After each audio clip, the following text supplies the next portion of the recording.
Bible ధ్యానములో ఇప్పుడు ఆమోసు గ్రంథము 3వ అధ్యాయము చదువుకుందాము. ఐగుప్తు దేశము నుండి యెహోవా రప్పించిన ఇశ్రాయేలీయులారా, మిమ్మును గూర్చియు ఆయన రప్పించిన కుటుంబము వారినందరిని గూర్చియు ఆయన సెలవిచ్చిన మాట ఆలకించుడి. అదేమనగా, భూమి మీది సకల వంశములలోనూ మిమ్మును మాత్రమే నేను ఎరిగి ఉన్నాను గనుక మీరు చేసిన దోషక్రియలన్నిటిని బట్టి మిమ్మును శిక్షింతును. సమ్మతింపకుండా ఇద్దరు కూడి నడుతురా? ఎర దొరకక సింహము అడవిలో గర్జించున? ఏమియు పట్టుకొనకుండానే కొదమ సింహము గుహలో నుండి బొబ్బపెట్టున? భూమి మీద ఒకడును ఎర పెట్టకుండా పక్షి ఉరిలో చిక్కుపడున? ఏమియు పట్టుబడకుండా ఉరిపెట్టువాడు వదిలి లేచున? పట్టణమందు బాకానాదము వినబడగా జనులకు భయము పుట్టకుండునా?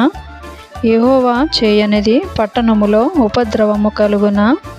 తన సేవకులైన ప్రవక్తలకు తాను సంకల్పించిన దానిని బయలుపరచకుండా ప్రభువైన యెహోవా ఏమీయూ చేయడు. సింహము గర్జించెను, భయపడని వాడెవడు? ప్రభువైన యెహోవా ఆజ్ఞ ఇచ్చియున్నాడు, ప్రవచింపకుండు వాడెవడు? అష్డోదు నగరులలో ప్రకటన చేయుడి, ఐగుప్తు దేశపు నగరులలో ప్రకటన చేయుడి. ఎట్లనగా, మీరు షోమ్రోనునకు ఎదురుగానున్న పర్వతముల మీదికి కూడి వచ్చి అందులో జరుగుచున్న గొప్ప అల్లరి చూడుడి. అందులో జనులు పడుచున్న బాధ కనుగొనుడి. వారు నీతి క్రియలు చేయ తెలియక తమ నగరులలో బలాత్కారము చేతను దోపుడు చేతను సొమ్ము సమకూర్చుకొందురు. కాబట్టి ప్రభువైన యెహోవా సెలవిచ్చినదేమనగా, శత్రువు వచ్చును, అతడు దేశమంతటా సంచరించి నీ ప్రభావమును కొట్టివేయగా నీ నగరులు పాడగును.